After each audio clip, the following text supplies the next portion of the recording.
doing? Oh, I couldn't sing that good. It's not my fault because I never was a singer. But anyway, it's late night, and welcome to Mountain High Time. Hopefully we're playing in places. So let me verify that before I, go too crazy on here and get excited or something.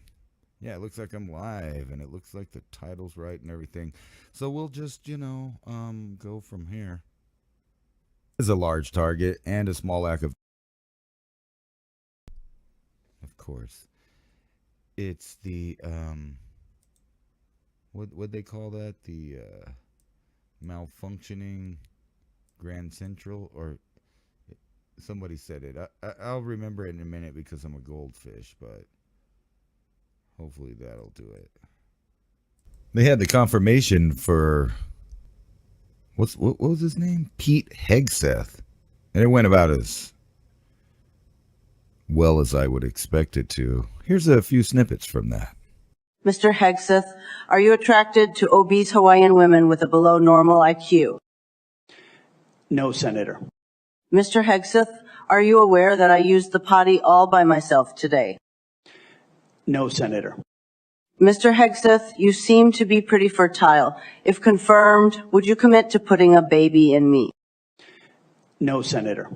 Mr. Hegseth, are you saying under oath that you refuse to impregnate a portly Hawaiian retarded woman, even if she can use the potty all by herself? Because everybody in this room knows, if you're a rifleman and you lose your rifle, they're throwing the book at you. Bloating. What are you going to do about that?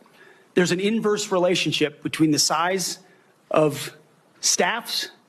So it's going to be my job working with those that we hire to identify those places where fat can be cut. There will be real standards for success to the most lowly private.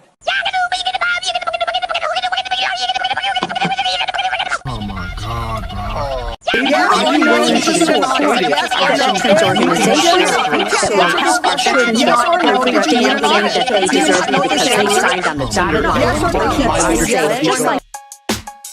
Damn it, man. What the fuck? Is there nobody fucking pure in this goddamn fucking world? See, now I'm fucking pissed, right? Fucking support this. Fuck you. You fucking goddamn degenerate thoughts.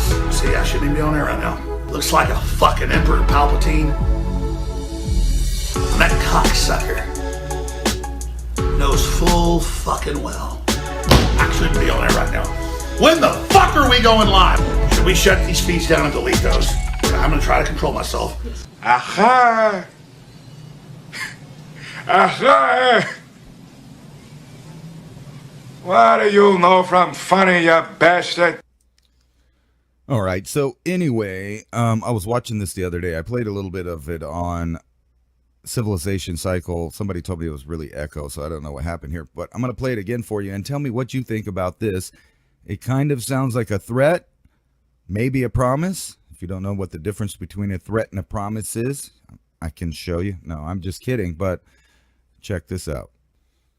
All right, let's go down the headlines and see what kind of stuff this stoner saw today. Anyway, let me put this guy on here. I played it the other night. People told me it was echoing and stuff. What the hell? It's already not working. Technical difficulties are us. I saw your comment. I saw it. It was funny. I liked it. More, please. I just will say one last word, which is I hope this is my last time at this podium, at least for a little while. I don't mean that in a negative sense. I mean, the only thing that would bring me back is an unexpected event in the next few days, which, as you all know, is totally possible. Yeah, so I don't know what you guys think about that guy, but, it sounded like a threat to me rather than a promise, but you never know with these crazy mofos, what they have planned, what they'll let happen, what they won't let happen. I mean, you never know.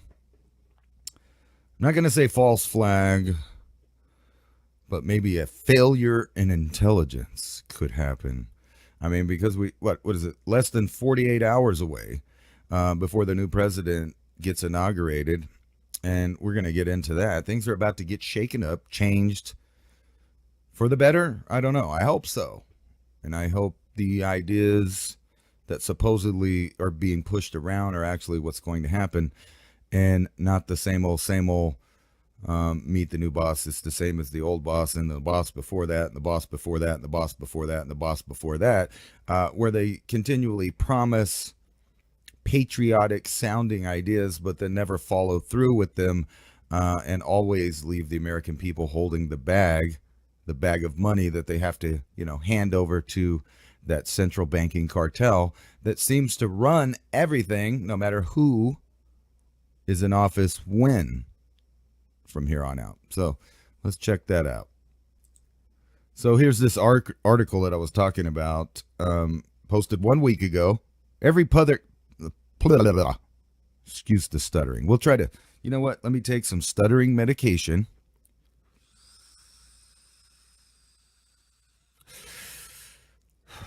From these space marijuana things. They got the new vaporizations of things. Good thing I got a cough button. Hey. But anyway, 1 week ago, they published this in the Washington Compost. Every public gathering is a large target and a small act of defiance. That's right.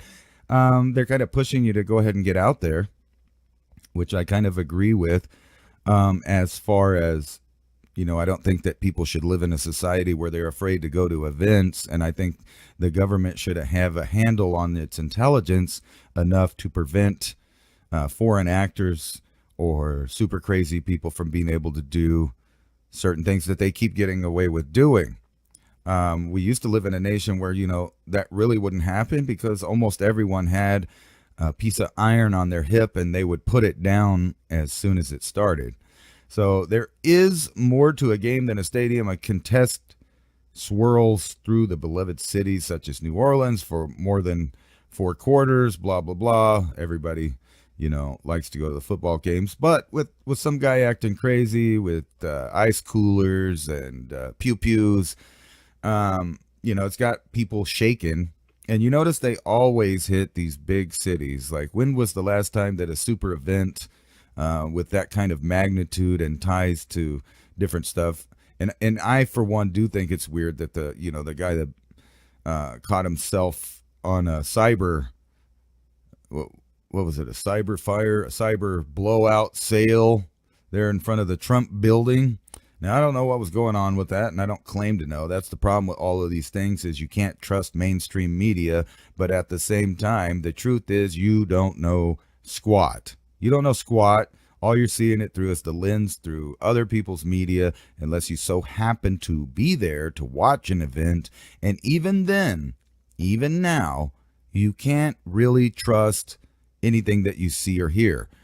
From the spread of AI and the idea of censoring in real time, all the way to productions. Someone could put a production together right in front of you, film it with cell phones and, GoPros and different stuff that's not super movie quality, but you could pass on the idea that an event that is complete fiction did or didn't happen. And that's the truth. And, I've shown you there's rubber masks. There's different things that can really change what's going on. People can manipulate video like no other time in history. So even if you saw it with your own eyes, not through the filter of video, especially third party or from the internet sourced video, even if you saw it with your own eyes, there's ways to make something look like it happened, from, squibs to, explosions, pyrotechnics, stunt driving, all of the stuff you tend to associate with Hollywood. And I might add that, like the great Jordan Maxwell said, the Hollywood was a specific bush that the Druids used to make their little wands out of. And if you've ever seen an orchestra play, there's an example of exactly the concept right there, where you got this one guy in the front with this little Hollywood waving it around, orchestrating what you see and hear.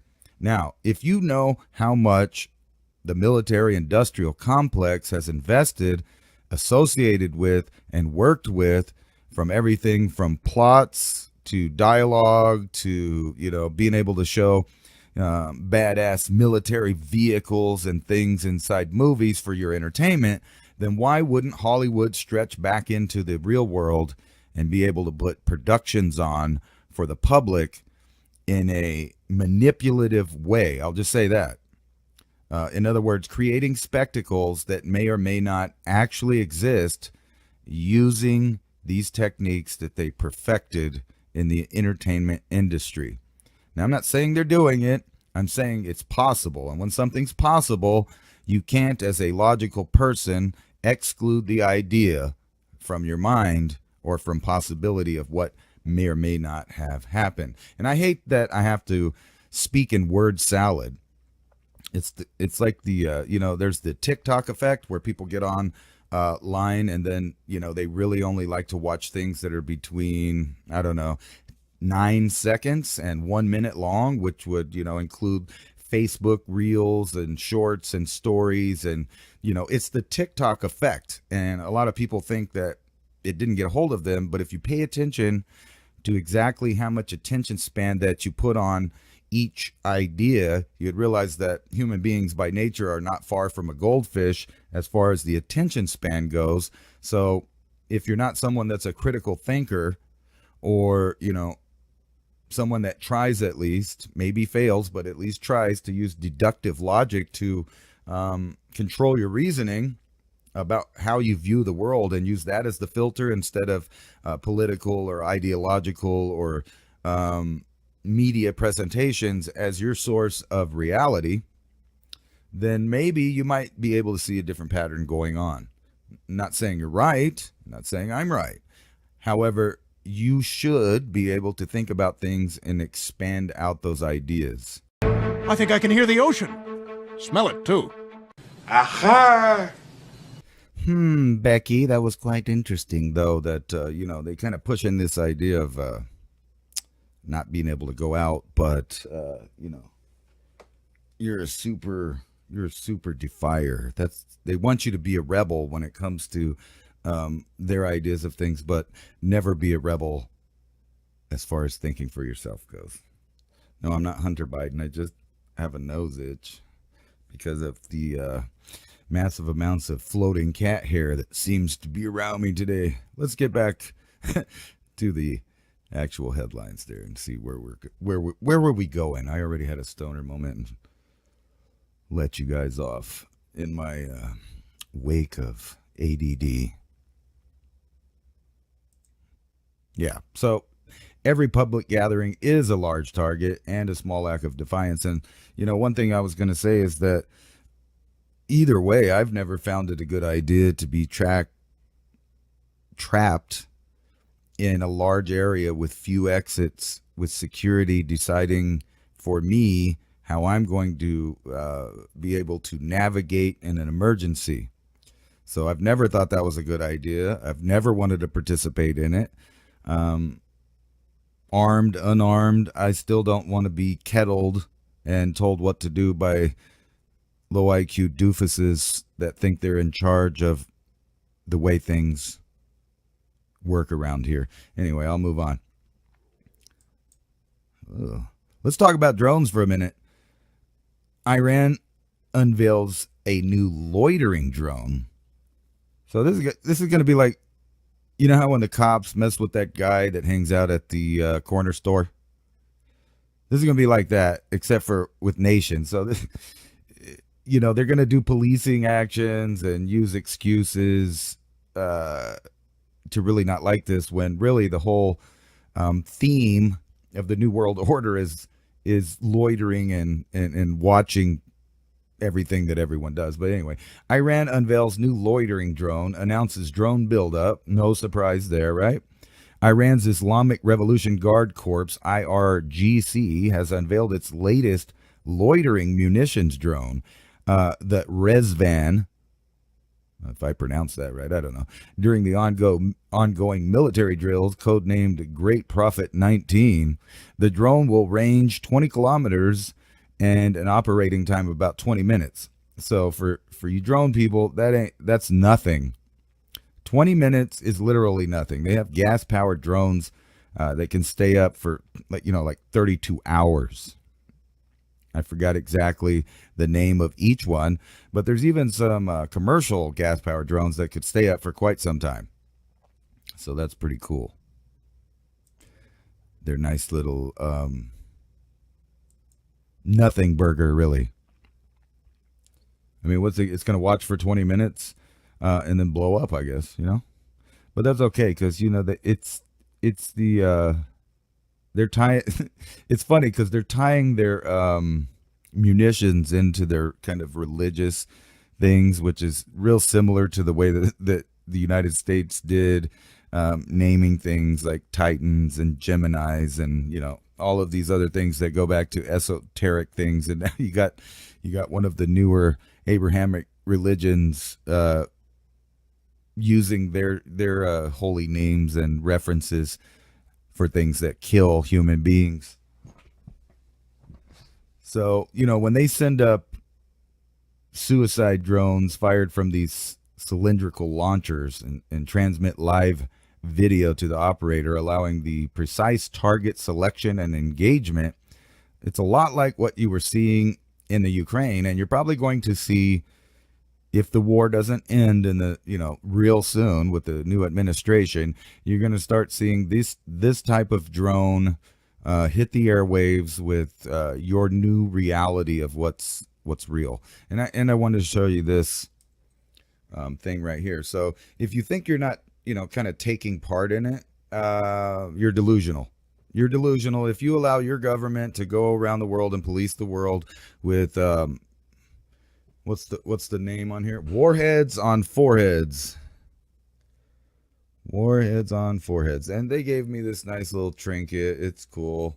They even got some flags they flew over with my name on it for my family name and some sortie. So tying my literal name to like a blood contract. So, when people come over here and blow up stuff with blowback, or, God forbid, some kind of technology like this reaches the southern border of the United States, then you might, wonder, damn, what'd we do to deserve that? Who knows? We'll get back to that with the blowback idea. No pun intended there. How we could all soon freeze our bodies and outlive the apocalyptic disaster. A new facility could eventually allow humans to pause their bodies until the future arrives. Timeshift describes itself as the world's first cryopreservation facility, and it's based on cutting-edge artificial intelligence and new cryptopreservation techniques, whatever those are. If the idea comes to fruition, cryptopreservation could allow cancer patients to freeze themselves until medicine advances, or allow humans to outlive the apocalypse as seen in Futurama. AI could also be utilized to help an avatar of the frozen person's likeness speak with their family and friends while their real body is frozen. The facility has proposed that Dr. Alex, it's one of those, so just give me a second, my low IQ, and I'll try to figure this complicated name out here. Zakoronkov, maybe? I don't know. Probably butchered it. A generative AI scientist and an anti-aging researcher, and Hashim Al-Ghali, I don't know. Butchered it. A molecular biologist. Hashim said the project is still in the R&D phase. Well, of course it is. Isn't all these kind of ideas been in the, what is it he said there? I already forgot. Stoner moment. R&D phase, research and development phase. They're in research and development until it's deployed. But this whole idea, they've been pushing it from the 70s. And like I said the other night, I wonder what, religious philosophies and other people's ideas of things, how that's going to work out when we have the first people that come out of being frozen successfully. And if I'm not wrong, they're supposed to wake somebody up that was frozen in the early 80s soon. But what happens if they revive this person and they have no testament of what the afterlife was or wasn't. And then it leaves us back into that speculative place of make believe and, other stuff where we have to guess at what happened. Did his consciousness leave his body and go, somewhere? Did it go to heaven?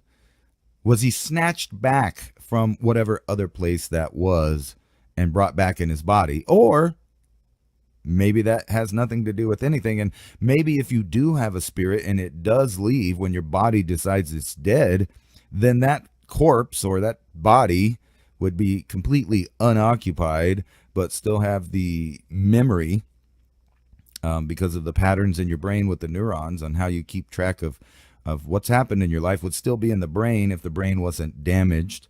And then, potentially could another entity use that body? Or is it all a sham and they're really just collecting a bunch of bodies so that in the future they can have pristine organs and DNA to play with? And we'll get back into that, if you can remember, and you're not a goldfish. Anyway, I also talked about on Civilization Cycle. I had it prepared for this show, but I got lazy and I didn't do a show last week or the week before because I had all kinds of kid things to do and, stuff like that. But here I am. I'll be your Huckleberry. The Malibu house that was prepared for one of the state's worst wildfires. Philip Vaught packed his new dream estate with 5 bedrooms, a wine library, and every fire-safe feature he could think of. Then when the Woolsey fire came on the morning of November 9th, Philip Vaught got a phone call. The person on the other end said he wouldn't be able to make their appointment at Mr. Vaught's home because the roads leading there were blocked. California Highway Patrol had blocked the road. It was then that Mr. Vaught looked out his window. The hillside surrounding his home had been consumed by a wildfire moving at breakneck speeds. It took Mr. Vaught 15 minutes to pack and a few belongings into his white Prius. But then it was too late. Nearby homes were ablaze. There was no way of escaping, he said. For a time, he used a hose to extinguish the burning embers raining down, but he was eventually overtaken by the flames. Blah, blah, blah, blah. They blocked it because I didn't pay for the Wall Street Journal. So this house, and here's a picture of it right here, everything around it's completely burned. Now, the cool thing about this is I remember this story coming across television. I don't know where exactly I was or why I was watching television, but I saw this story, and the guy was like recreating, washing the soot off of his house. And he talked about how he built this entire place out of flame retardant and flame resistant materials, that the windows were heat resistant. So basically it's a fireproof house. And even though that this fire happened, I think in 2014, I'll have to recheck that. Anyway, it was the Woolsey fire. So we know which fire it is. So you can look up, see what year that was. But since then, no one and nobody evidently has taken on this idea, which seems like total duh when it comes to this area, because it's a fire-ridden area. The whole area has fires, probably back into antiquity, obviously, but recorded fires for the last 100 years. Every 5 to 10 years, there's a bad fire in Southern California and even Northern California. And let me find the thing for that, and we'll just get into that now. Had the tabs out of order, but here we go. And speaking of fire, before I get to that page, fire updates. LA faces more fire weather next week as residents inspect their devastation. As many as 11,000 people will be able to return home as crews continue to get a handle on the fires that started during an extreme wind event on January 7th. But another round of fire weather could last for much of next week. So we're going to keep an eye on that. Now, right, here is a map, and the website is projects.capradio.org/California-fire-history. And what it is an interactive map that shows the entire history of fires in California. And if you zoom down here into the Santa Barbara, Los Angeles area, Santa Monica, Long Beach, all of this, and think about this. So if you look at this town, I don't see like, Compton, and this isn't a conspiracy theory. However, I'm saying the worst parts of LA, with the most crime and crazy stuff, it hasn't burned. However, the rich real estate, because rich people buy nice places that are in the wilderness, if they can, because, they don't want to live next to people in Torrance and Compton and, Huntington Beach and Irvine and all of that stuff. Nobody wants to hang out next to them. No offense to the people that live there. But, Long Beach and Compton and Inglewood and, all these places have a history. And, well, let's just say that it's an unfriendly one in many different aspects. All right. So, but anyway, we get into these fires. You see them from 1932, 1920, 1964, 1970, 2017, 2013, 2015, 1993, etc., etc., etc., 2006. And when you go through the different fires, they all have a reason. This one says cause miscellaneous, the La Brea fire in 2009. Right here, here's a Las Pelitas in 1985, cause equipment use. So somebody's exhaust or something like that might have caused a fire. But a big portion of these, however, randomly haven't hit one yet, is caused by lightning. Here's one in 2008, the Indians fire, started by a campfire. So almost all of these that you see in the nice areas were man-made. Not climate change, not none of that other garbage that they're talking about. And the only global warming related to this is the warming that happens after these man-made fires. Unknown, unidentified. Now, if you don't see that it's man-made, because that's the vast majority of it, then it'll say lightning strikes because somebody knows that a lightning hit it. And it seems to be really the only two fire types are man-made due to arson or accident, or lightning caused it. Period. That's the way it is. That's reality. However, you got all of these different, organizations and groups trying to convince you that this is somehow climate change, when it's as simple as lighting things on fire in a classically windy, fire-riddled, dry area of Southern California, and evidently really most of California. When you look at this, some giant fires. Lightning caused the August complex fire in 2020, and if you look at that, it's a giant portion on the map compared to a lot of these other smaller fires. Here's one in 1950, Strongman. They're all named, so you can go to this website and just literally look. And you know what? Not one of them say climate change. None of them say that, so that's pretty cool. The fires. We don't need no water. Let the motherfucker burn. And you've seen all those assholes out there starting fire. That was climate change on the go right there. Matter of fact, they've arrested several global warmers since that fire started. So look out about the fire. And we'll get back to the future here. Do you want to freeze yourself? Not really. But you should make your house fireproof. If you live in the area, anywhere in that map I just showed you of California that constantly has wildfires caused by lightning and human beings both, and isn't it ironic that all of those people out there got to experience what I've talked about for years, is that eventually there will become a scenario where the government cannot help you. You have to help yourself. You have to be prepared. You have to be armed. You have to be on the move. You have to be able to protect your family, all at the drop of a pen, at the drop of a dime, whatever old saying you like. I don't think the pen one goes with the sound, but I could hear a pin drop a long time ago, and it made me realize that you better think about the any scenario. Anyway, back to drones. Dallas malls to start delivering purchases by drone. The partnership involves Wing Aviation LLC, a subsidiary of Google's parent company, and Brookfield Properties.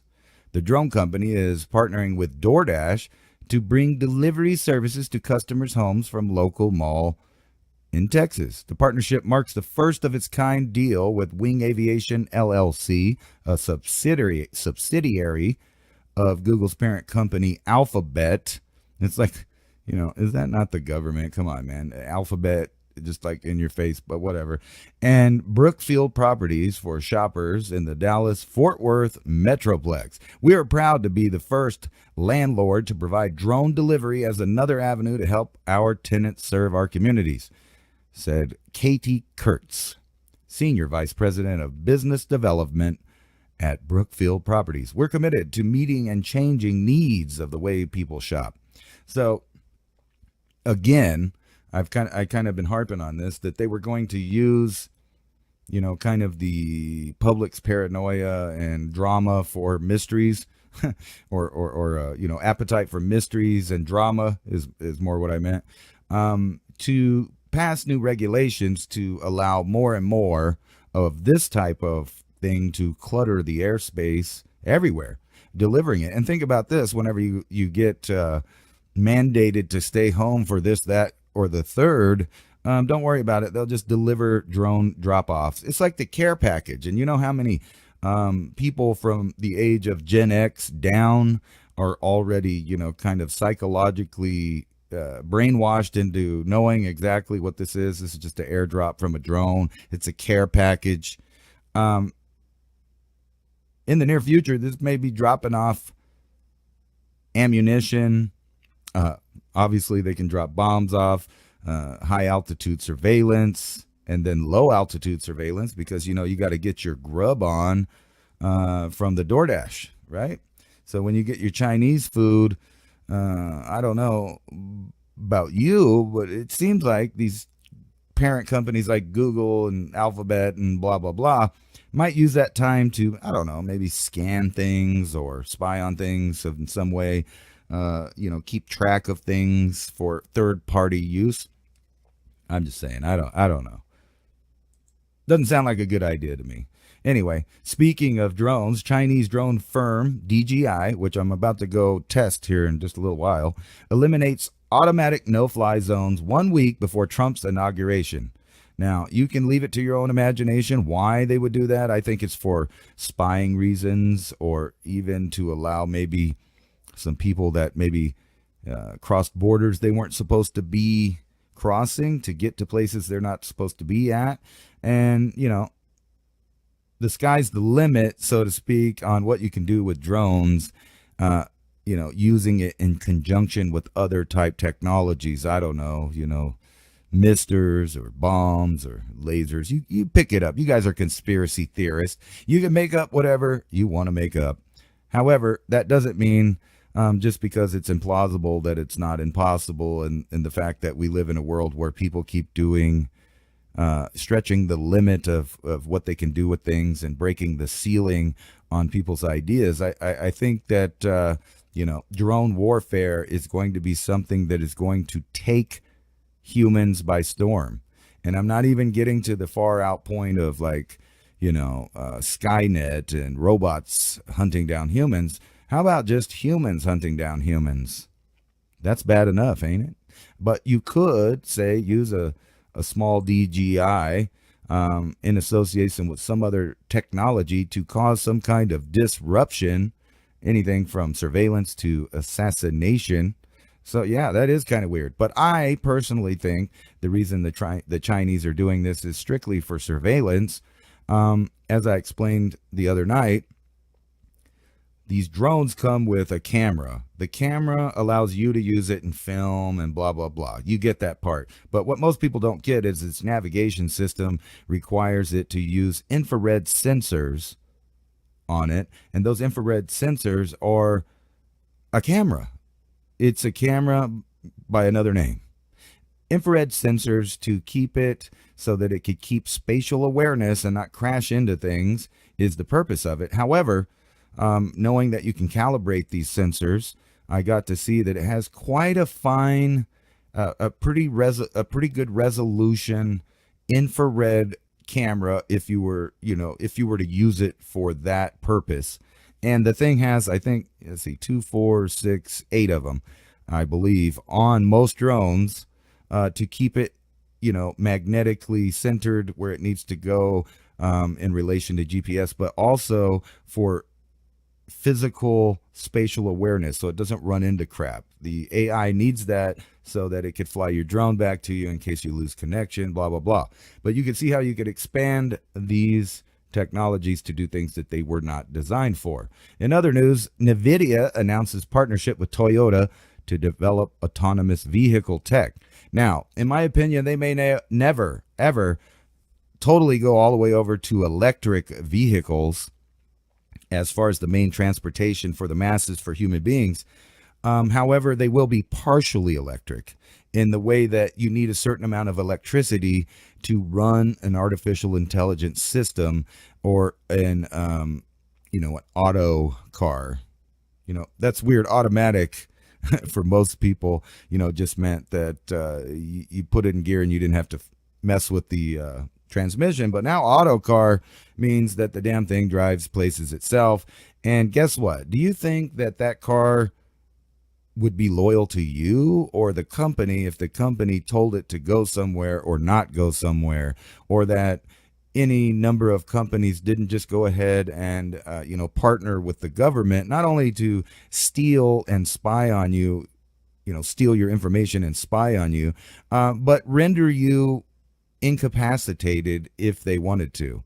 So if they decided that you were a person of interest, an enemy combatant, I don't know, whatever they wanted to describe you as, an insurgent, like they tried to name everybody on January 6th a few years ago, then they could justify using these technologies against you, especially in the auto car thing where they just turn you off, stop all of your services, stop your communication. What we've done as human beings has allowed our commercial appetite for consumer goods to allow a alien-like system to overtake humanity in the way that everything that you would need to do an invasion has already been done.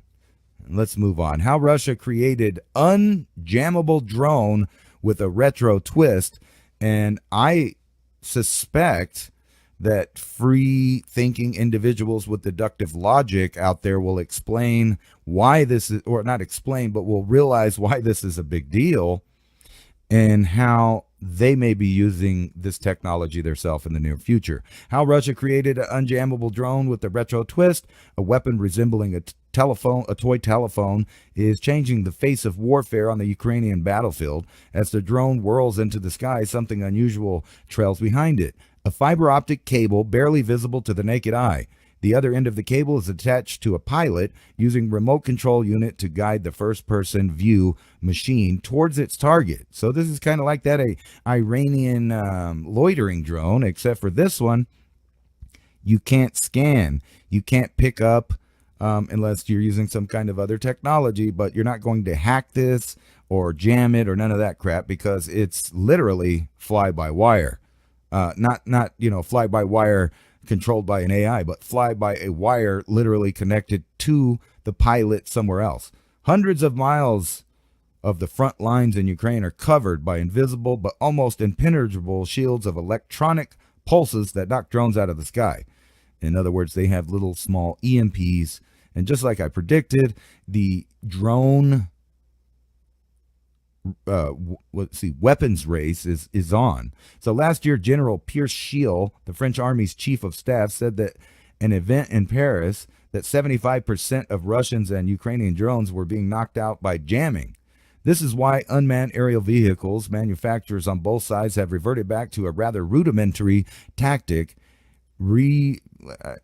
reminiscing of a toy telephone made from two tins tied together with a piece of string. Manufacturers have taken to attaching spools of fiber optic cable to the undercarriage of what have been described as unjammable drones. So soldiers on the ground can maintain their battlefield-defining drone strike capabilities. So here's a little demonstration. A guy's got a VR helmet on so he can look in a first-person view, and he flies this drone 6 miles away and can destroy or delete someone from that distance. Speaking of the war in Ukraine, let me stay.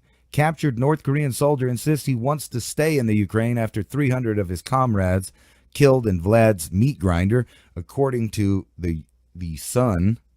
You know, and remember, you know, just because I show you an article doesn't mean I put super stock into its slant or whatever they're trying to portray as reality. But I do know that, you know, you get tidbits and you can make your own opinion out of stuff. And actually, I was thinking that if you came from North Korea, Ukraine might not seem so bad to you if you could get out of battle. Unfortunately for this guy, that's probably never going to happen. Either he's going to be given back when the war ends, or he'll go to jail, or they'll put him back on the front as a Ukrainian soldier. That's right. I mean, because they need people. They basically have been ethnically cleansing themselves by removing every male paternal haptype of Ukrainians off the face of the earth.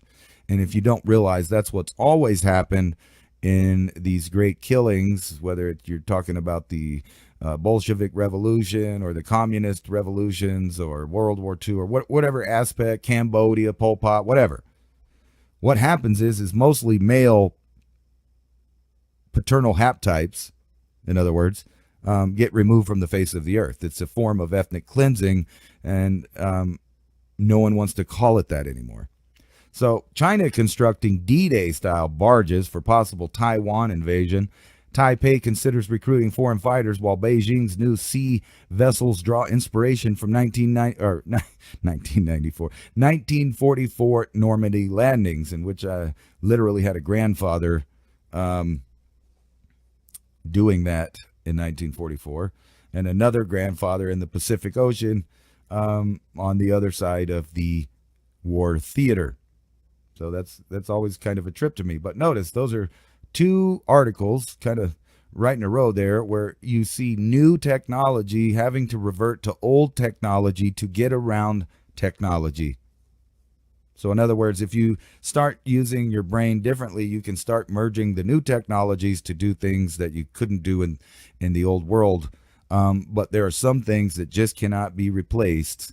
Some ideas are better than others. Some ideas work in the physical world a lot better than they do in virtual la-la land.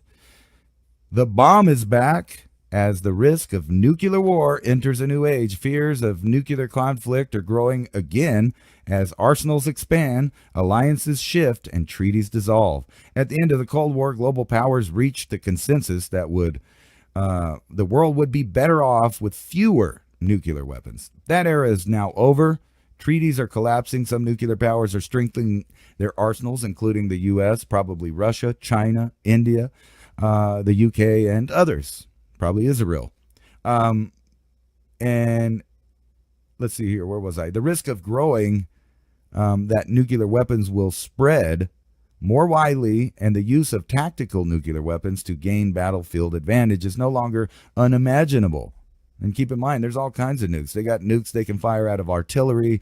There's allegedly little small suitcase bombs. So if you can shoot one out of artillery, I guess you could shoot one off of some kind of rocket-propelled grenade. And then there's all kinds of things ranging from dirty bombs to actual thermonuclear weapons. The path to resurgence fears of nuclear war began in 1945 with the first nuclear test blast at the Trinity site right here in New Mexico, not far from where I'm broadcasting.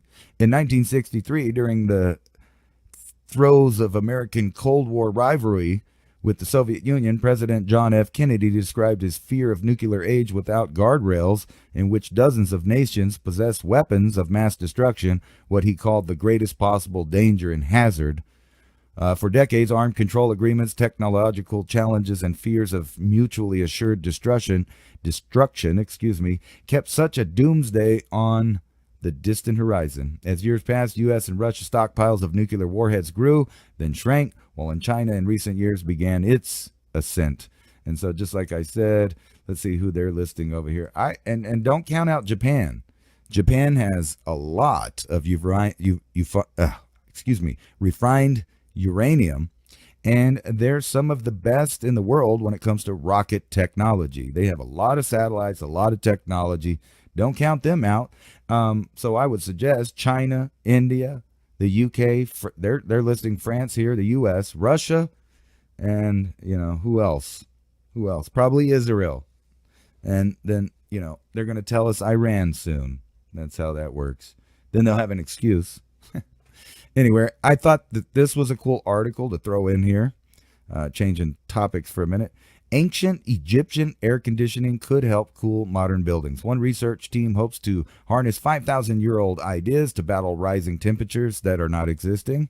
While the planet continues to endure scorching, unprecedented temperatures, a 60-square-foot shipping container is serving as testing ground for passive, sustainable cooling solutions, as detailed in a 2023 study published in the research journal Energies. An engineering team at Washington State University utilized space to find and improve upon ancient cooling methods that don't generate any form of greenhouse gases, including water evaporation. I don't know, but they done taught me at school that water was a greenhouse gas. Does that mean that it ain't a greenhouse gas no more? I'm just joking, but greenhouse gas, including water evaporation, that don't generate any form of greenhouse gas except for water, which is a greenhouse gas, but whatever. Building and I kind of discount half of this crap right away whenever it starts out with enduring, scorching, unprecedented temperatures that are neither unprecedented or, caused by what they say it is. These temperatures have gone up and down all through time, and they're going to continue to do that probably long after humans are even here on the earth. Buildings require roughly 60% of the entire world's electricity, almost 20% of which is annually earmarked to keep those structures cool and comfortable. As society contends with climate change, the most ravaging effects, air conditioning systems requirements are only expected to rise in the coming years, potentially generating a feedback loop that could exacerbate carbon emissions. Now, let me tell you, the increase in air conditioning is not due to the planet getting hotter. It's due to human beings becoming vaginas and living inside all of the time, where they get used to a stable room temperature, and then they freak out, get sick, and possibly die when the temperature gets a little cold or a little hot. And that's more the truth. But anyway, let's move on to something else. Steve Bannon goes nuclear on truly evil and racist Elon Musk and pledges to take this guy down. So Steve Bannon unloaded on Elon Musk, calling him a truly evil guy who must be run out of the MAGA movement. Musk spent more than $250 million to help return President-elect Donald Trump to the White House. The billionaire's Tesla CEO and the owner of X has been a fixture at Mar-a-Lago ever since, with some reports indicating Musk's near constant presence is wearing on Trump. I will have Elon Musk run out of here by Inauguration Day, Bannon, a former Trump White House advisor, told the Italian newspaper in an interview published on Wednesday. The article was flagged on Saturday by Bannon's former employer, Breitbart, which published excerpts in English. He's truly an evil guy, a very bad guy. I made it my personal thing to take this guy down, Bannon said, because he put money in, before he put money in, I was prepared to tolerate it. I'm not prepared to tolerate it anymore. Bannon again took issue with H-1B visas, which Musk supports. Those visas allow companies to sponsor skilled professionals from other countries to work in the United States. Critics say the program harms American workers because businesses use H-1B to bring in cheaper labor force from other countries instead of hiring domestically. Actually, that's not even the problem.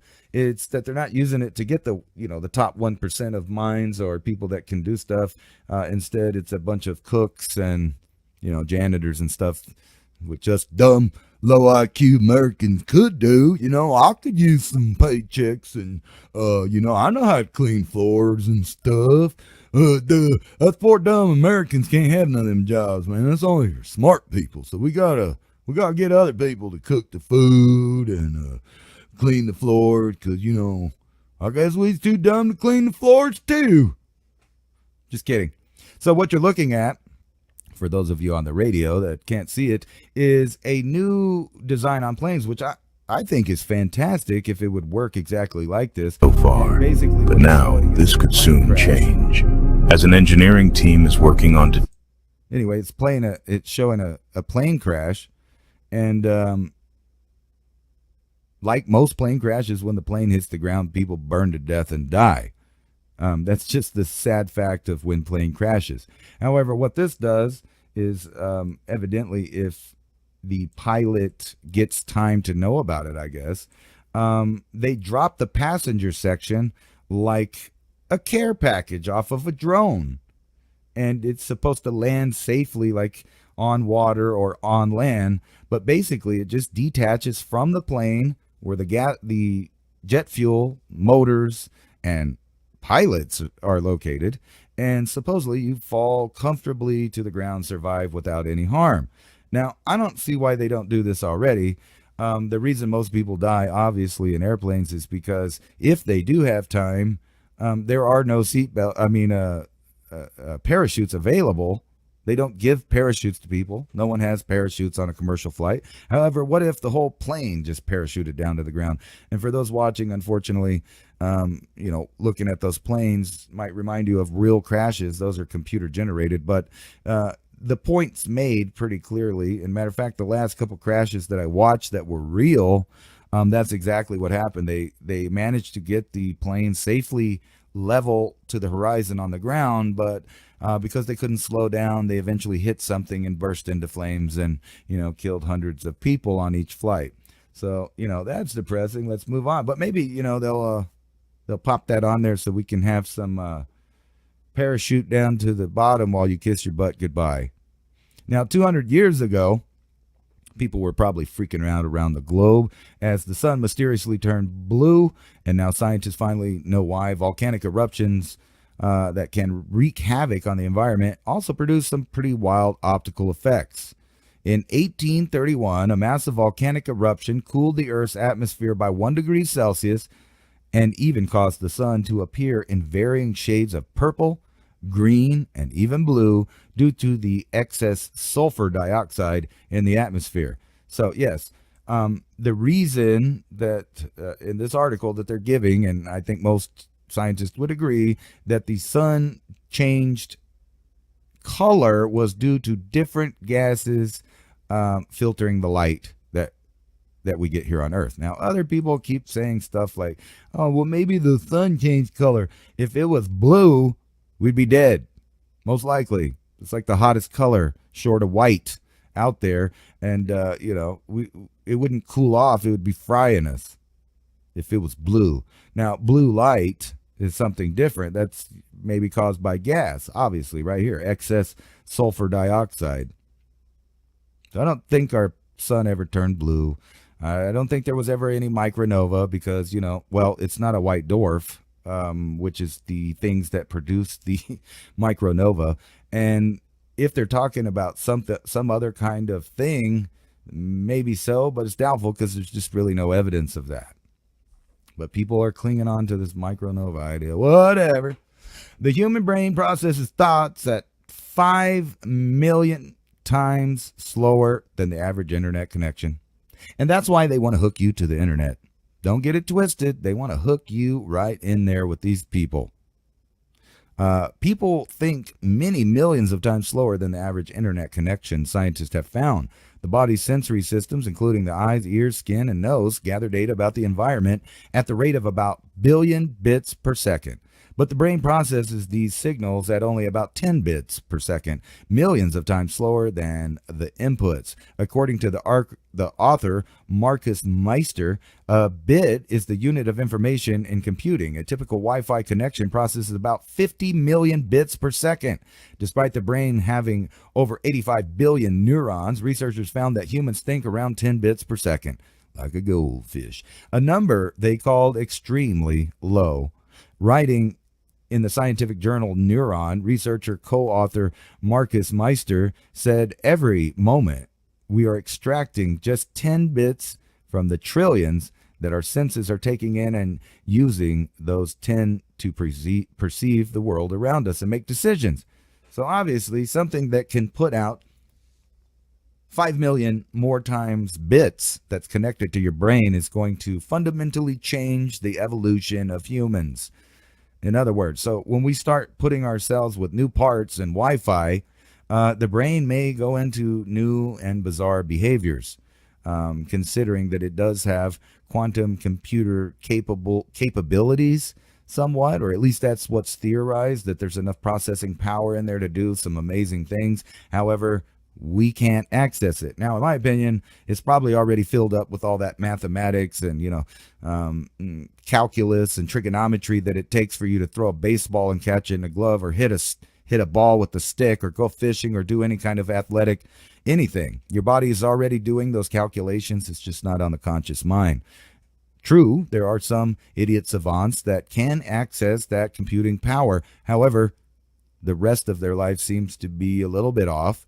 Some of them having trouble functioning with society and other disabilities that go along with their superhuman abilities. So for everything, you lose something, evidently. But if we could hack the brain and use its potential computing power, what kind of human would it look like? Would that be someone you could even interact with, or would their brain be full of thoughts? So many thoughts that they lose connection to reality, which is also a theory. Would it fundamentally change who we are as a biological creature and no longer function as a human being? And I think that's what's going to happen, and we are upon that age.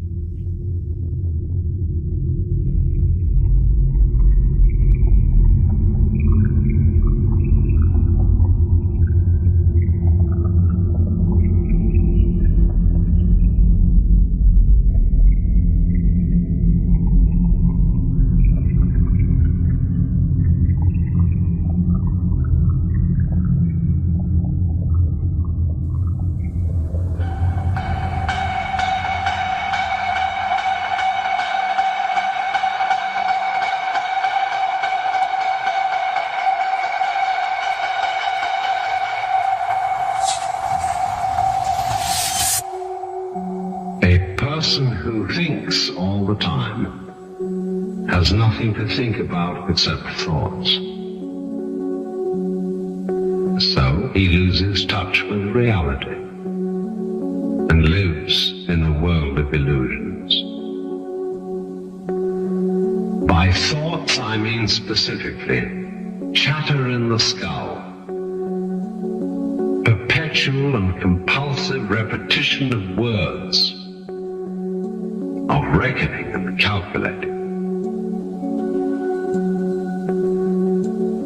I'm not saying that thinking is bad. Like everything else, it's useful in moderation. A good servant, but a bad master. And all so-called civilized peoples have increasingly become crazy and self-destructive because through excessive thinking they have lost touch with reality. Most of us would have rather money than tangible wealth, and a great occasion is somehow spoiled for us unless photographed. And to read about it the next day in the newspaper is oddly more fun for us than the original event.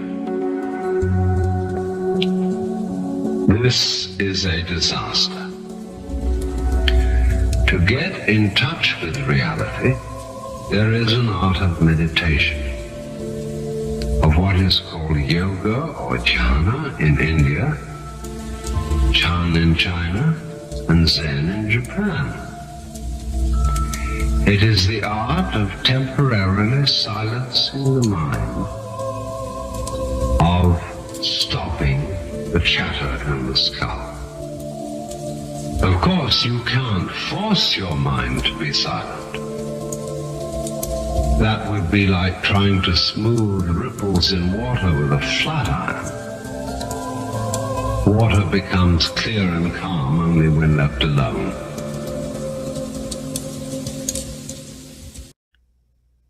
Now, those guys in LA over there had to do what we were talking about for many episodes, which is protect their property in an armed fashion. So all of that kind of stuff is going on.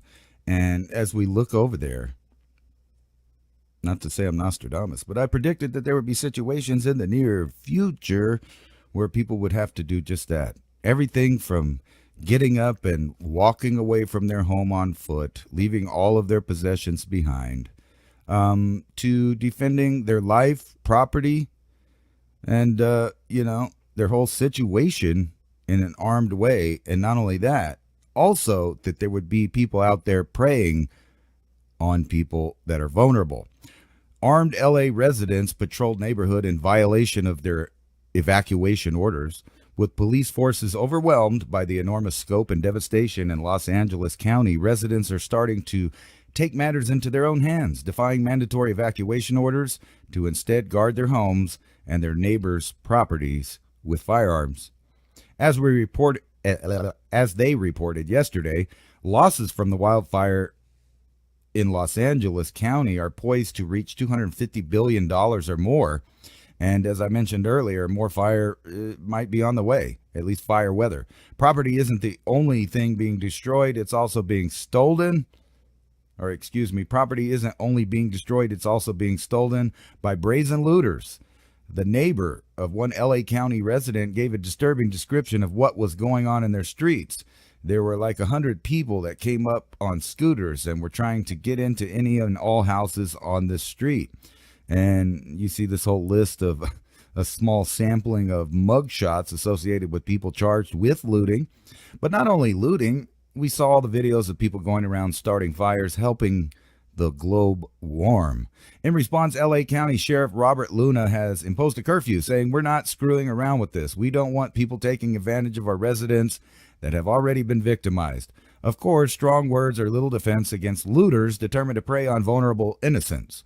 Much as the bad guys ignore strong words, so too are plenty of good guys and gals who are opting to defy evacuation orders so that they can secure their own property. I have no patience for any of it, the police. Wealth management firm President Ross Gerber told the Wall Street Journal, "After you survive this, you don't care what they say." Toting a firearm, Gerber has been sneaking into and out of mandatory evacuation zones to check on his house. He says he's also joined by neighbors in walking the streets and questioning those that they don't recognize. Owner present, owner armed, and stay out. Do not enter. Owner present, owner armed, stay out. Do not enter. Our land and our neighborhood, as much as I respect the authorities, were much more competent than them. We are much more competent than them. And that's how I actually think that, everybody should deal with these situations. Like we are the press. Well, you're your own authority. That's all what living in a free country is actually about. But let's move on. Here's another article right here. The armed homeowners defying the rules of LA's burn zones. Residents who survived calamities, fires in Pacific Palisades and Altadena, I think is the name of it, hold their ground in burned out neighborhoods, skirting evacuation orders to defend what's left. And this is a similar story, talking about 2,700 structures and about 80 people have defied orders. I don't know how structures defied orders. There must have been supposed to be. Oh, there is. Okay, I'm just blind. There's a comma. The fires destroyed 2,700 structures, and about 80 people have defied orders to evacuate, staying behind to protect what is left of their properties from looters and more fires. After losing faith in authorities, residents patrol the streets, integrate strangers. Not integrate them, interrogate. I'm having, what's that called? Illiterate problems here. Anyway, residents patrol streets and interrogate strangers living in a world without electricity or clean drinking water. Some are armed. They are hemmed in by yellow caution tape and neighborhood entrances flanked by National Guard troops. Anyway, this could happen to you at any time for any reason. So I would think that you might want to think again about that. Any scenario, fire, flood. I hope so, but a destabilized government of some kind, maybe in your local area, because although our country is not destabilized, that area sure is. TikTok prepares for U.S. shutdown from Sunday, sources say. I don't agree with this. I don't like any kind of censoring at all. If I want to look at an Italian-owned or Chinese-owned or Russian-owned or Australian-owned, I want to be able to look around the world to my fellow world citizens and see what they have to say, what they say is going on. I don't need governments of any kind, foreign or domestic, telling me what I can and can't look at.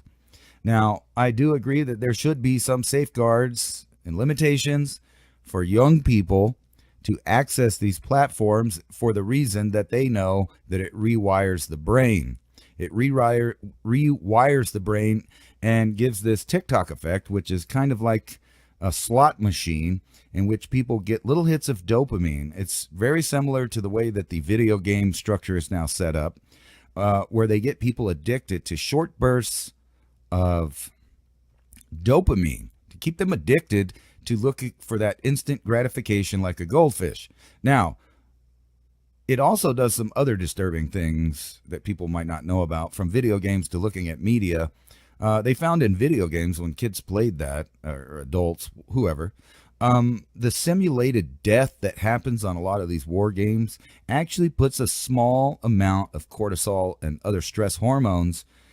In other words, every time they fake die, their brain perceives it as a smaller miniature injury that, can't be good. I'm just saying. So not only does it change the way one thinks, but it also changes who they are a little bit at a time.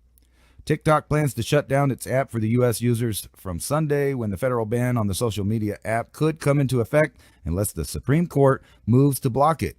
People familiar with the matter said. The outcome of the shutdown would be different from the mandated by law. The law would mandate a ban only on new TikTok downloads on Apple or Google app stores, while existing users could continue to use it for some time, with, I guess, the ultimate goal of turning it off, because it's a competition source of media, and the U.S. government would like to control all of its media still, despite what you think, with all the fights for free speech.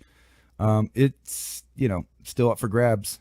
Documents and recordings reveal how TikTok forced staff to swear oaths to uphold China's socialist system. That's right. So the U.S. wants to get in there and manipulate them.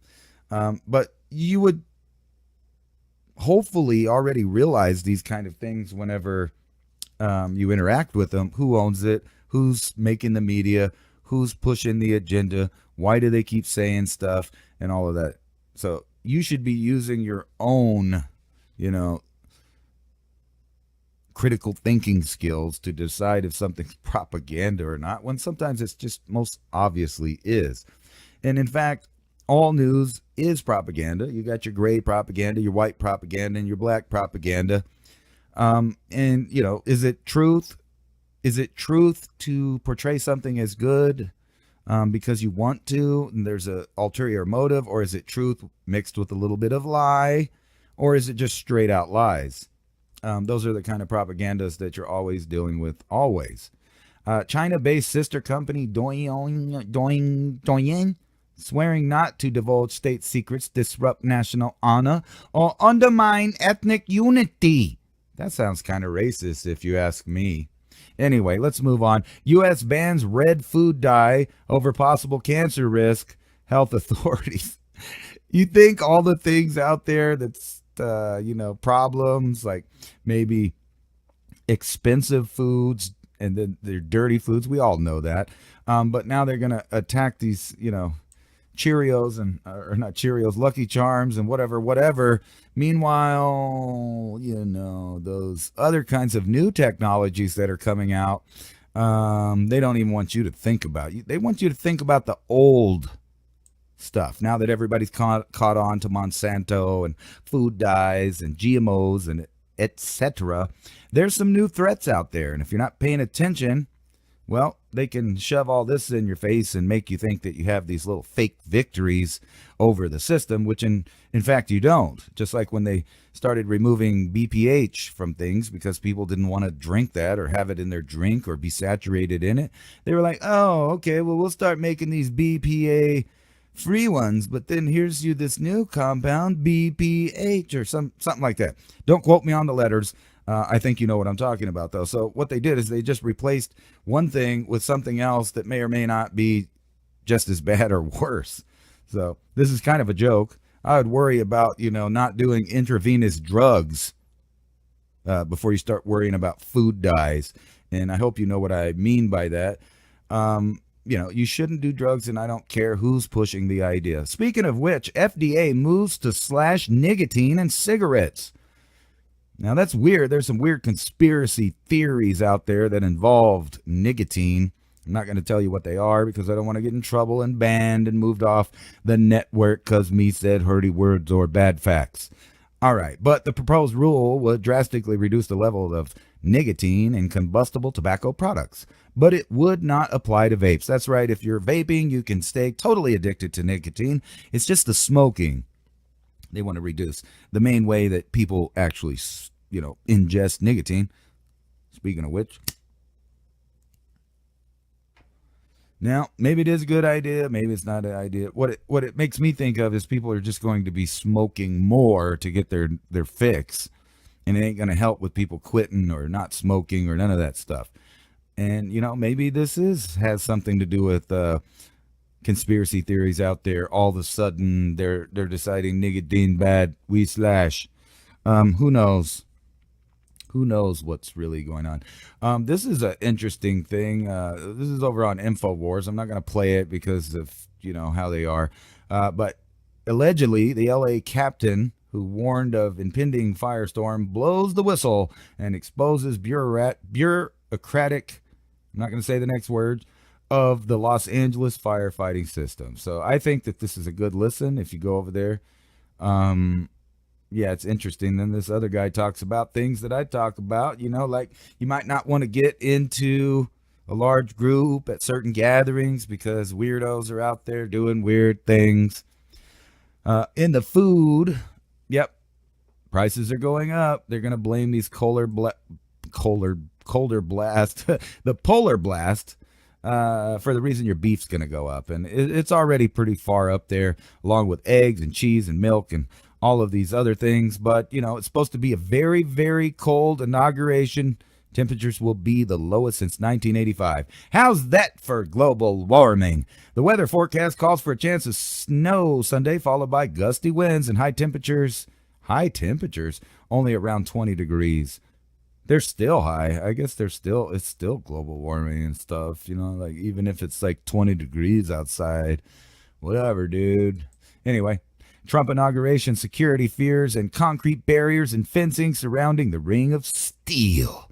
Because after all, they got all those insurgents out there, or people they want to call insurgents any rate. Here, let's see what this video. Let me reload this.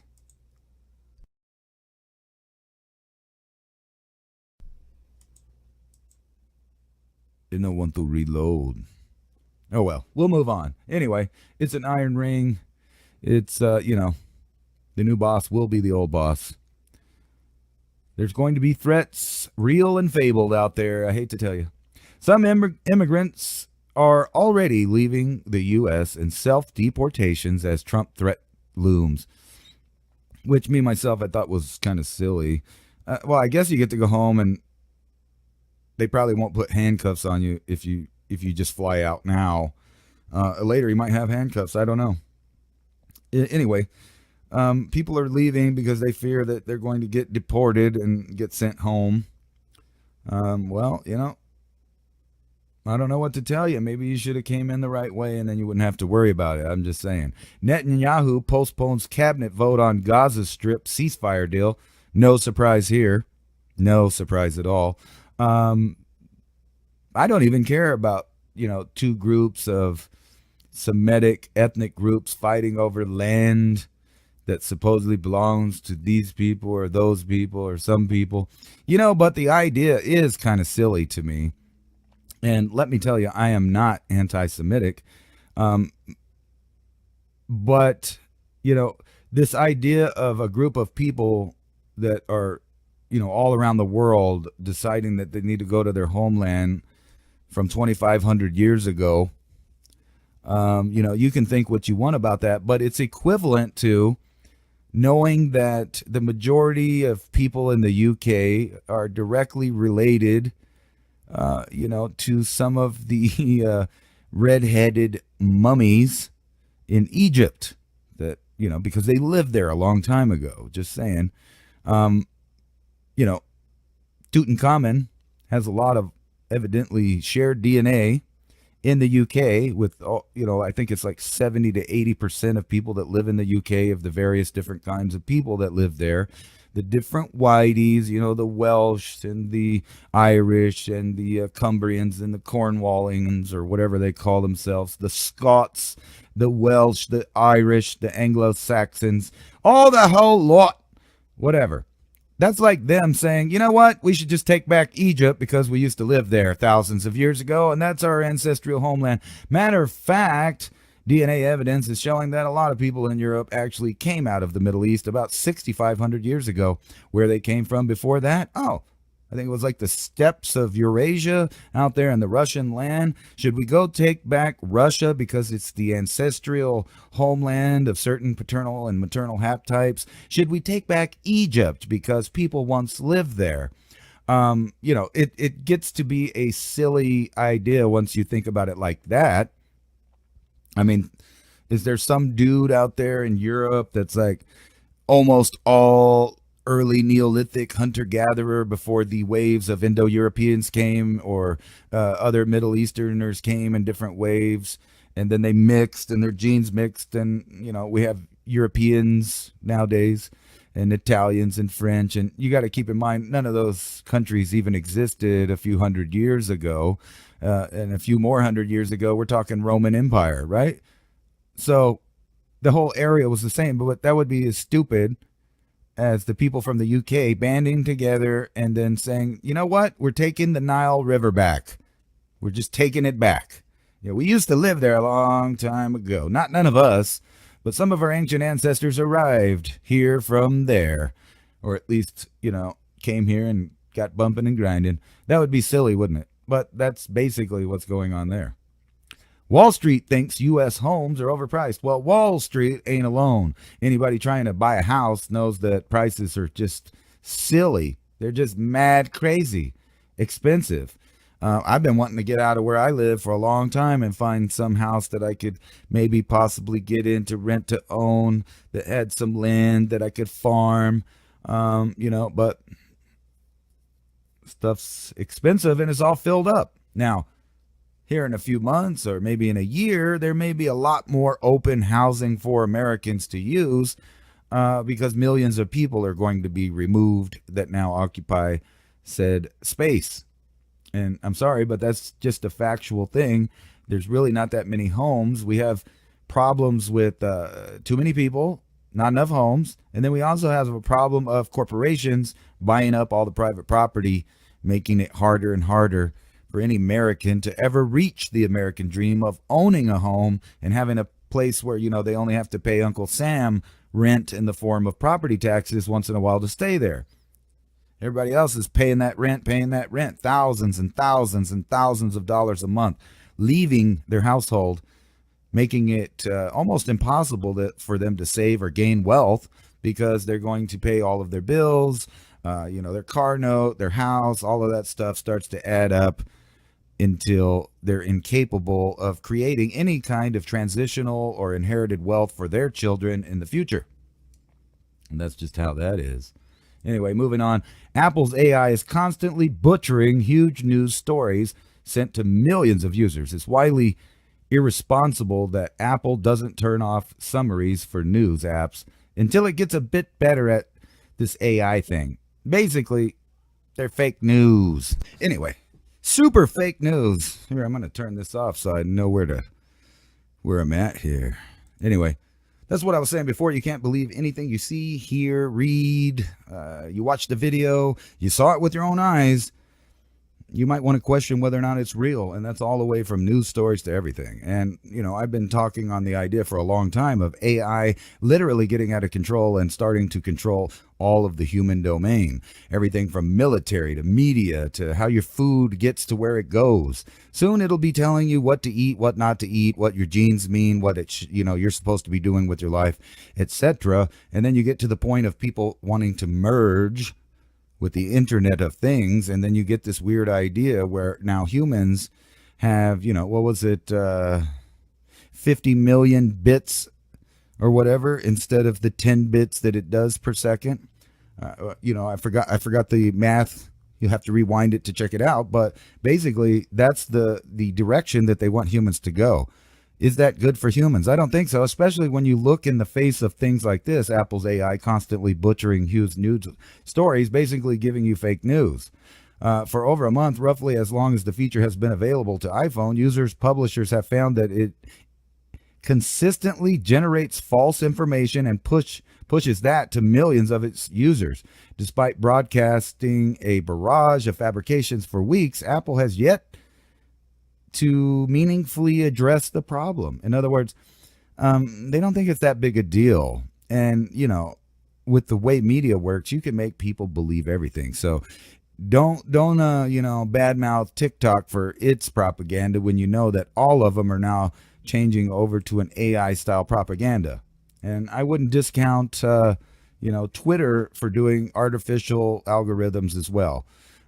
Just because you like the new guy and he lets you do more stuff than the old guy, that doesn't mean they're not still manipulating your reality. Anyway, SpaceX says its Starship rocket broke up mid-flight as videos of debris emerge online. And, everybody was tripping out as the rocket systems in the upper stage appear to have disintegrated somewhere over the Gulf of Mexico or possibly the Caribbean Sea. Shortly after SpaceX said it lost touch with the spacecraft, and videos emerged on social media showing debris streaming across the sky. And almost all of those people claiming that, it was some kind of failure. But actually, I think they knew that was going to happen, and they successfully caught a 33-story building with their clamps there, which was the success. So they are going to be continuing to create this. And just remember a few years ago when he wasn't even getting that happening and everything was dropping on the ground and blowing up. It's one test at a time, one success, one failure, one success, one success. People are now viewing everything as a failure, even though they don't even understand what's going on with it. So I thought this was a trippy little article right here. A tiny ape-like humanoid may still be living in plain sight, scientists say. Flores, Indonesia, is the home of the scientific study of small humans. Theories of retired Professor Gregory Forth continue to proliferate the hope of finding the living Homo floresiensis. That's how you say it. I have no idea. They're talking about the little hobbit, man, if you don't know what I'm talking about. Forth's book spells out the multi-decade search for evidence of a continually living human-like species. The scientific community believes a small species known as Homo floresiensis, I think, the hobbit, once lived on the island of Flores, or Flores, depending on how you pronounce it, Indonesia, around 50,000 years ago. But one professor thinks the ape-like humanoids could still live out there. Evolution be damned. Think of it as the hunt for Bigfoot, only with a much smaller target. Gregory Forth has studied the Homo floresiensis, the hobbit dude, for roughly 4 decades. First, when the University of for the University of Oxford and then for the University of Alberta. He wrote a book in 2022, Between Ape and Human, anthropologists on the Trail of Hidden Hominoids. And Debrief recently ran into an interview with Forth on the quest. Forth still believes in the modern interpretation of what the locals call the La Joa. What really interests me in the La Joa is that they're small, like figures in Naji country, Forth told Debrief, but it was reckoned still to be alive. And indeed, there were few people around, it seemed, who claimed they had seen one or more. These creatures have a human-like, upright gait. They come hairier than humans, but not as hairy as an ape, and they have distinct ape-like faces, according to Leo's People's accounts, to Forth. So basically, they're saying out there in the forest, these little dudes, a little branch off of hominid, not an ape, a hominid, so like a small man, is still running around out there undiscovered in the jungles of Indonesia. Might as well, man. It's like people are still looking for Bigfoot. And, they're still looking for that link between apes and hominids that made us start walking upright and stuff. But they have yet to found any of those mythological creatures. The only difference being that Homo floresiensis, or whatever its name is, the Hobbit man, left behind a fossil record of his existence not being fictional, unlike the other two groups. But anyway, a dangerous deep freeze is set to grip large swaths of the lower 48 for several days next week as a polar vortex, a Siberian polar vortex, drives temperature below zero for tens of millions. Adding to the threat, a snowstorm is forecasted to track up on the I-95 corridor of the U.S. East Coast by late weekend. So it looks like you're in another round of bad weather or potentially bad weather. Some record low temperatures will be in jeopardy next Wednesday for some areas into Michigan, Ohio, western Pennsylvania, and West Virginia, with winds and wind chills will be even colder. Wind chills in the below 20s Fahrenheit will be in play into portions of northern Illinois, northern Indiana, northern Ohio, into Wisconsin, Michigan next Monday through Wednesday. So, get you some firewood or buy you some antique furniture and shit in case power goes out, and then you can, burn that all up, because we may be coming to an apocalyptic end, or maybe not. And I know a lot of you guys out there are familiar with the Adam and Eve story, but the CIA is now declassifying that book detailing how the world would end. And they had a classified version, and then they have a open to the public version. I don't know how different they are, but either way, it's being declassified allegedly into legend. A book classified by the CIA for more than 50 years contains this shocking theory about how the world will end. The Adam and Eve story, written by former U.S. Air Force employee, UFO researcher, and self-acclaimed psychic Chan Thomas, was written in 1966, but its publication was halted by the agency. It was quickly declassified not quickly. That's my dyslexic ass reading again. It was quietly declassified in 2013, at least in part, but remained hidden in the CIA's database until now. The book, Thomas claims that every 6,500 years, a major disaster on the scale of a biblical great flood strikes the earth. While experts debate the exact date of that flood, in the book of Genesis, Thomas asserts that it happened roughly 6,500 years ago. And now we know probably not. It probably happened about 12,800 to 900 years ago, so really close to 13,000 years ago.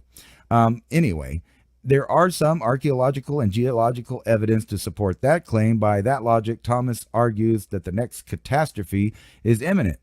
As for what the end of the world will look like, Thomas believes that the Earth's magnetic field will suddenly and dramatically shift, wreaking havoc across the planet. The reason behind the book was classified remains unclear, but some have suggested that the agency was concerned about the book would cause mass panic or leak information related to secret government research. Thomas had connections to classified projects during his time at the defunct aerospace company McDonnell Douglas. He was part of a small team of scientists assembled by the company to investigate reports of UFOs. While there are no official records of Thomas working directly for the CIA, the agency's secrecy agreement means past employees need to get approval before publishing books and other works of communications. So in other words, that may have just been a punishment because he published a book without their permission. Anyway, Jesus was a scholar who lived in India and was picked up by a UFO on Easter Sunday, claims this newly published book, which was classified by the CIA for over 50 years. The Adam and Eve story was written by, we talked about it, Chan Thomas. The newly published book, previously classified by the CIA, claims that Jesus was a scholar who lived in India and was abducted by a UFO. The Adam and Eve story, a 1966 work of former U.S. Air Force Chan Thomas, was partially published until recently. But, you know, I think the problem with this is, you know, kind of what me and Diamond talked about on a previous episode where we were talking about, we didn't really believe, you know, that there would be any kind of movement of the earth, which what this is insinuates that you would need to have a massive tsunami of the kind described in the book. And plus, there's no debris on the earth that, you know, supports the claim that that ever happened at the scale or intensity that they're talking about. Now, what has happened in the past is big rocks have pounded the ocean and caused giant tsunamis in areas around the earth. And we have proof that, you know, there have been disasters in certain areas where there is debris from specific times, from specific tsunamis. Most of that's all dated around 12,800 to 900 years ago. In a new age of empire, great powers aim to carve up the planet. Oh, speaking of, you know, the planet-ending things, after World War II, nations pledged to create more equal and law-abiding world. Now Russians, China, and the U.S. are returning to an older model in which powerful countries impose their will. In 1945, Victoria's Allied powers gathered in San Francisco to draft a charter for the United Nations, the foundation of a new global order that would make another war impossible. Well, obviously that didn't work. And as you can tell by history, every so often they like to give you a world war and redraw the maps and change the history and you know, start listing words and ideas that you can't say or talk about. And certain people can't, you know, publish or do stuff about their history, but other people can. And, you know, wishy-washy history. You need to learn history on your own. And, you know, they did change things after World War II on how the world viewed certain events, peoples, places, and things. And I think they're about to do that again. And think about it. In World War I, they wanted a League of Nations. Well, that didn't work out. So they had another World War, and then we got the United Nations. And really the only thing left is a new world order. Like the emperor with this first galactic empire. And, you know, not to hurt the goldfish's feelings, but remember we were talking about, what was it? Oh, it was the Ice Age, man. The incoming, most likely, Ice Age that might take 80,000 years to completely get here. But anyway, I don't think the Earth is getting warmer. And if it was, why would all these scientists be planning these Ice Age animals to bring back from the dead? And I've brought this up many times if you're a listener. So, you know, we've talked about rewilding campaigns, reanimating extinct DNA on the Earth today.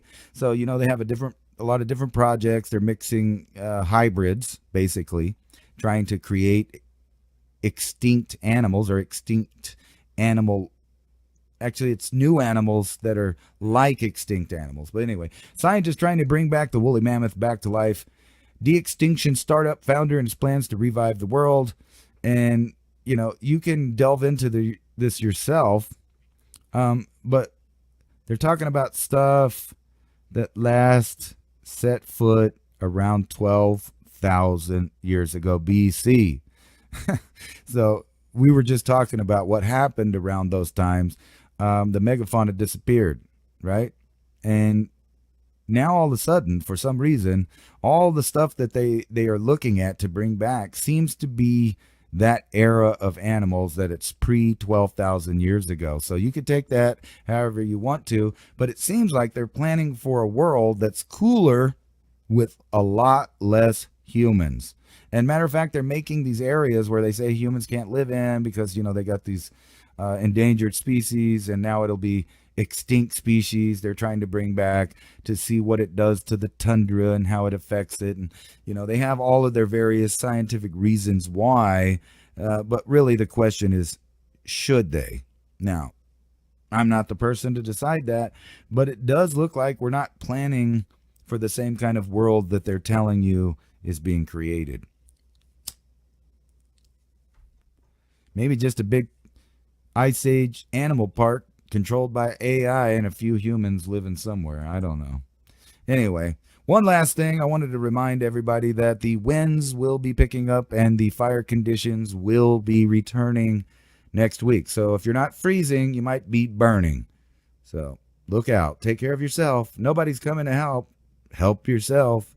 And YOLO mofos. It's partly cloudy weather with a chance of this show being over right now. So peace out.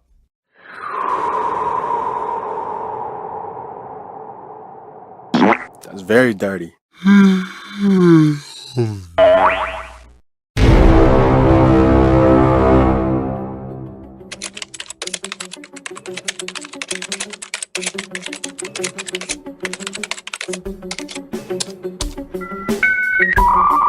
Mountain High Time, 2 hours of an organization to the madness, discussing the ever-changing dynamics of being both physically and mentally prepared for a plethora of possible outcomes to our future and present. A look into the latest technologies, new scientific discoveries, and how they might be used in connection to the human domain and controlling it, ancient cultures and places. Be warned. This is an opinionated look through headlines, guests that are not afraid to question the narrative, a little bit of crazy ramblings of a stoner conspiracy factist that pushes constitutional concepts. The place and the time are the same, another dimension we call Mountain High Time. Saturdays 8 p.m. Eastern Time, 6 p.m. Mountain High Time, right here on Revolution.radio, where information never sleeps and truth breaks the spell.